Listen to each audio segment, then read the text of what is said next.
This is ESPN Esports. I'm Arda Ocal. Happy to be joined by TSM Subroza, part of TSM's VALORANT team. Of course, they'll be in competition this week during the FaZe Clan VALORANT Invitational. But I should mention this interview was put together by Pulse and their new Pulse Arena. So shout out to them. The Pulse Series actually is another VALORANT tournament happening August 20th to 24th. valorant.pulsearena.gg. I'm sure we'll have a nice tour of the Pulse Arena and such coming up there in Canada. So yeah, Toronto boy, Montreal. Nice to talk to another Canadian, Subroza. How are you?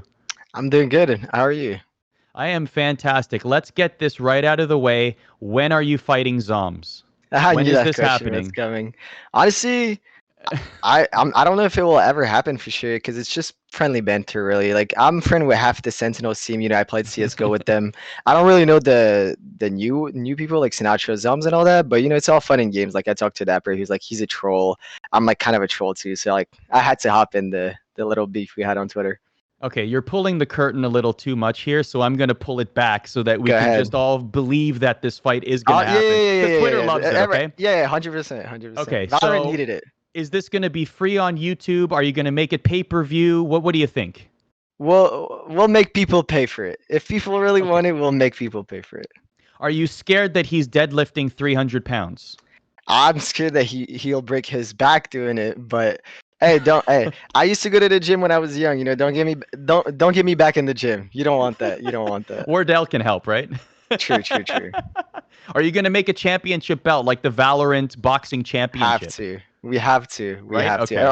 Or a rank, something, anything. Yeah, yeah. I'm throwing my name in the hat to do commentary, by the way. So I'm down. you guys got a caster, no problem there. And we'll talk about all the particulars later, weight limits, and Yeah, when yeah, the fight's gonna happen, all that stuff. But good to know, 100%. everybody watching this, that the fight with Zoms is on Yes. 100%. So believe everything they say on Twitter, right? Yeah. Yeah, yeah. Make sure you Uh, follow too. Make sure you follow yeah. too. How did that start? What was the first tweet that started the quote beef unquote? You remember? Really? Yeah, really. So I had an interview personally before our grand final match, and they asked me, "Do you think Sentinels as a team is the best team in the world right now because they won the previous tournament and they're doing really good in this tournament?" And my answer was that I didn't agree because we had to see more from them, more consistency, more grand finals, just see them more perform with this lineup. And I didn't think they were the best team because we've won many titles in the past and we were barely considered the best team. It really took like 5 or 6 tournaments before people actually like said, "Oh, okay, TSM is the best team in North America, if not the world." So I was like, we need to see more from them, and I don't think they liked it. So Zoms had an interview after the grand finals, and he basically said that if TSM never beat us in a match, how can they be the best team? So I responded on Twitter saying we didn't play them because they weren't making grand finals ever, and that's where it all kind of like started and like buttled up into like a bunch of arguments. So boxing match aside or fight Yeah. aside, I think the idea that there is a rivalry brewing between these two teams in Valorant is a great thing I actually because, agree. right? Like the idea that fans can get behind both of these teams and you're both high competing teams, and we see you in tournaments, we've seen past results. Just take me through what you make of the actual rivalry between TSM and Sentinels as Valorant teams right now.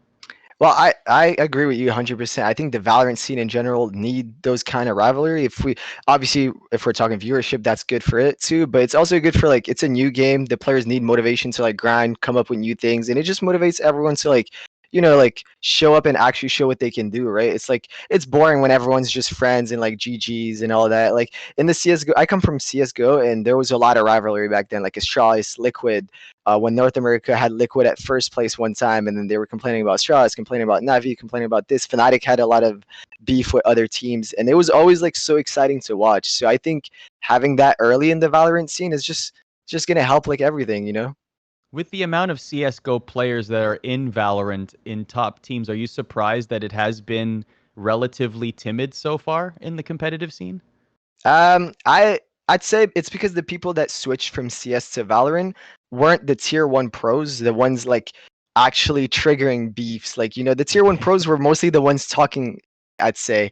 So like the ones that switched were like the more like average pros that would like not really say anything on Twitter. So that's probably why it hasn't like really triggered it in Valorant. But I'm glad like these Overwatch players, PUBG players, they show like some resilience. You know, they talk on Twitter. I like it. I like it.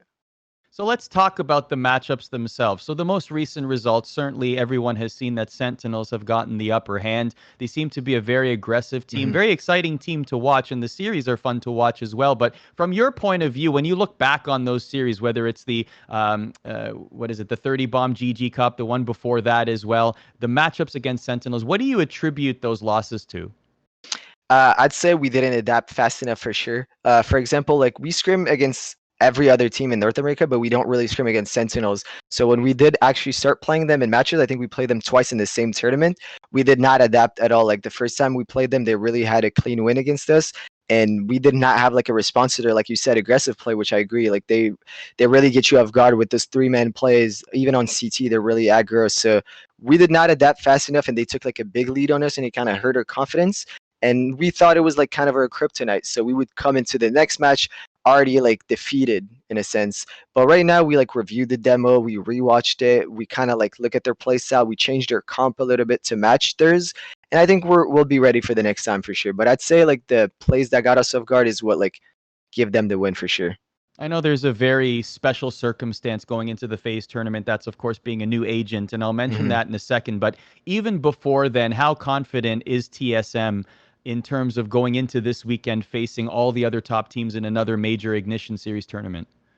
I think we're going there really confident with the new agent because just in general from the past tournaments, every time there was a new map, a new agent, or like buffs, nerfs, like just anything new towards the game, we were really fast to adapt. We're a team that like will sit in the server every day and like just brainstorm together. Like everyone will bring ideas to prac. So I think we have an advantage on other teams that basically just pug all day. You know, they just work on their individual skills. We like to work on the meta. We like build stuff. Like other teams will, I'm not okay. I don't want to brag to say like they're gonna copy us, but a lot of teams will take executes from us that we invented. So I think having a new agent coming up for the next tournament is gonna advantage us because we've been working like really hard towards like building a meta around it. So you would say that a tournament like this, where we have an agent literally dropping days before a major tournament, benefits TSM Mhm. because you would say that TSM is the team that would adapt to big changes in the game the best, or the most quickly? I think so because again, like another argument to that is we have a lot of experience in our team with Cutler and Hayes and even our coach Tailored. You know, we've been playing CS:GO for years, like even 10 years almost on some people. So like they're really good at like just looking back at a situation and just analyzing the solution to it, and they know like they failed in the past, so they know what they should do right this time. So I think the experience we have is really high compared to like the youngster teams, people that come from Overwatch, people that come from other like games not related to like 5v5 FPS. So that's pretty flagrant when it comes to like a new agent or a new map. You know, like that's going to be a huge lead for us. So let's talk about Killjoy. What are your initial impressions of the agent? I tweeted about it actually like an hour in. I was like, I was in the server with our team, and I was like, first of all, this ult is busted. That ult, if you have like just a decent brain, like that ult will give you a free round. You know, like it covers so much of the map, and there's really no response to it right now. It's like I get it. People will be good at countering it in the future when they start adapting, but really when it gets the whole like site, there's really nothing you can do. Yeah, you can slow it. Yeah, you can molly it. Yeah, you can do this, but those mollies and slows are 7 seconds, and the ult is 13 seconds. So it's like you'll always have the upper hand when you have the ult if you use it right. So at first, my first impression was the ult completely busted, and I'd say it's an upgrade to Cypher. Like Cypher has his trips, but the reason I say it's an upgrade is because you can grab his turrets from across the map, and he has another little thing that could be used as a trap. So it's literally an upgraded Cypher, better ult, better trips, better like everything. So it's like I think the champ is a little bit broken right now, but it'll definitely need a little bit of tweaking to be like normal. In watching a lot of streams, it seems like a lot of top players are playing Killjoy in conjunction, Hmm. pardon me, with Cypher. So like it's almost like a complementary thing. Do you think that we're going to see a lot of that, or more generally, what do you think a good Killjoy included comp would look like? I think you definitely need duelists because having Cypher and Killjoy in the same comp, you might lack in like the duelist area or the support area, yeah, you will have like most of the map covered for information, but what are you going to do with that information if you don't have the chance to kill them or execute like in the bomb site? So I do think there's something you can do with Cypher and Killjoy, maybe that will work, but I'd say you will lack in the duelist. So I'd say maybe like have a Phoenix with it, like a Reyna comp with it, like people that can frag out while having all this information for sure. I'm curious how, like, you don't have to give us as much information as you're willing to give us. I know that Okay. people want to keep trade secrets, but Yeah. so first day of scrims, Killjoy is out. TSM's about to lab with Killjoy. Okay, like, does everyone get a turn on Killjoy? Is there one person you specifically target? Like, how does that work? Integrating Killjoy into the TSM ecosystem. Well, first of all, we all have different playstyle in our team.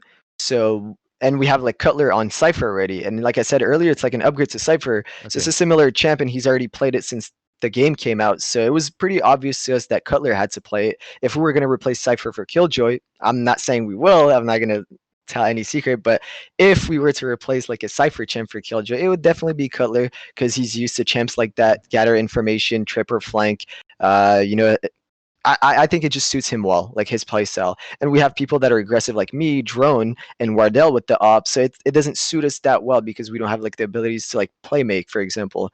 So we definitely like took a step back, like thought about it like just 30 minutes, and it was the obvious answer, Cutler for sure. So you've been playing a lot of Phoenix, obviously, Hmm. lately. Did you enjoy having Killjoy as an agent on your team while playing as Phoenix in the Oh, scrims you've had? I love it. I love it because when you enter with Phoenix and the ult is up, for example, the site take is so easy. Like Okay. and also that you never get flanked. Like there's so much information you can get off Killjoy to make your life easier as a Phoenix. Like you just run in and you basically have all the info. So I love playing with a Killjoy on my team, especially one that can play her for sure. Of course, this might change. Your answer might change after the phase invitation or even a Hmm. couple months from now. But the limited time that you have had with Killjoy, do you believe at top level competition that Killjoy will be a high pick agent or a low pick agent? I think when people learn her well, and like I said, use her ult well and use her abilities well for information, it will be a must. Because why would you run Cypher when it's an upgrade to Cypher, for example? Like, Okay. if Cypher's already a high picked agent in the scene we have right now, and Killjoy's an upgrade to it, it has to be a high picked agent. I think when people will learn to play her, they'll realize how like OP it is. So like they'll start. Sometimes when the champ comes out, people don't realize how OP it is because it's maybe hard to play for them. So they'll not be as good with their abilities as they are with Cypher, for example, because they played Cypher for months. But when people will learn and watch other people play Killjoy and like learn those little tricks, they'll realize that it's a must to have in the comp for sure. Let's end on this. The idea that TSM, and even at ESPN Esports, we put TSM atop our Mhm. power rankings at one point in time, and then one tournament later, Sentinels, led by Sinatra, I should say, Yeah. had such a great tournament that they became number one. So TSM, just take me through how much motivation the team has going into this weekend. How much of a statement do you believe TSM needs to make? Where is the team in terms of wanting in the Valorant scene and also seeing themselves compared to other teams, top teams in the tournament? Well, right now, especially because of the beef that we kind of had with Sentinels, I think everyone is like insanely motivated. Like we've been working super hard, and we knew this update was coming, so I had to put the extra hours.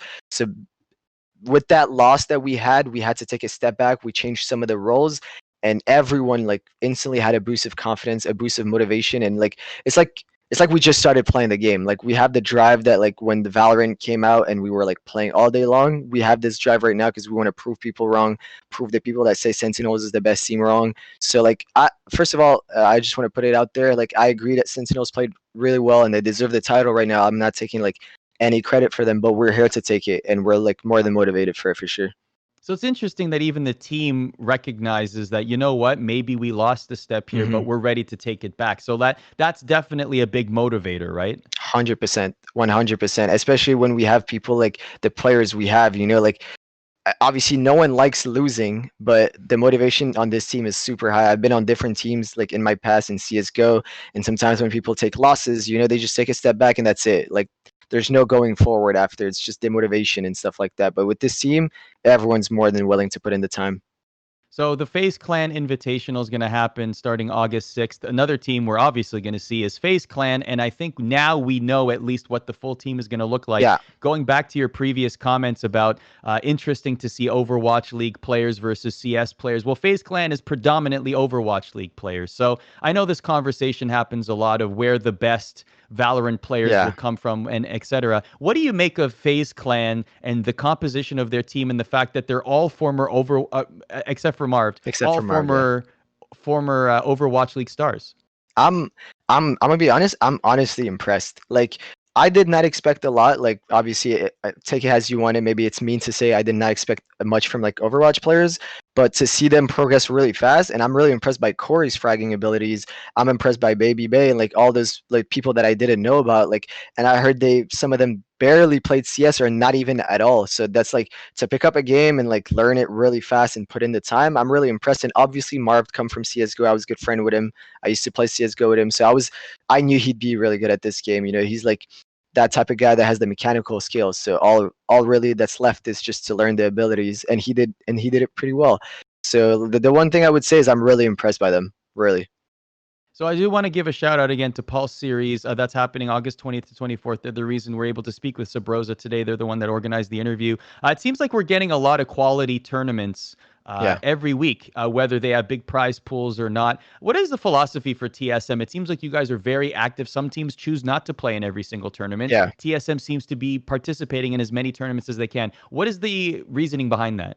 Well, we think that match experience is huge. For example, like people will scrim daily, but like one match I'd say is worth 10 scrims. Like one match will expose more of your mistakes than 5 or 10 scrims will because of the like pressure you have, because teams sometimes won't show what they're doing in scrim, but they will at a match. So reviewing match experience will always be more valuable to us, and we understood it really fast in the game.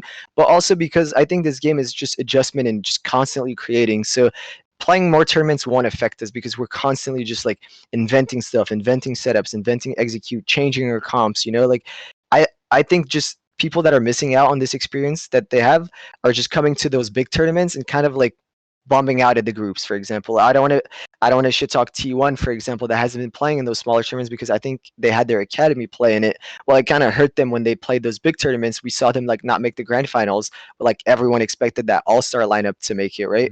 But I think what they're missing is just match experience, you know, just constantly grind out those mistakes. And when they have it, I'm sure they'll be like one of the top teams. And I think TSM understood that fairly fast, and I'm proud we did.